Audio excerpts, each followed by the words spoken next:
ఏమీ తోచట్లేదు.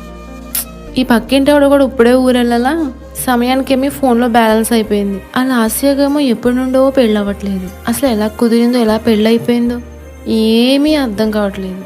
ఈ పాపాయమ్మ ఎప్పుడు వస్తుందో ఏంటో. ఈ బయట విషయాలు ఏం తెలియక పిచ్చొచ్చేస్తుంది అనుకో.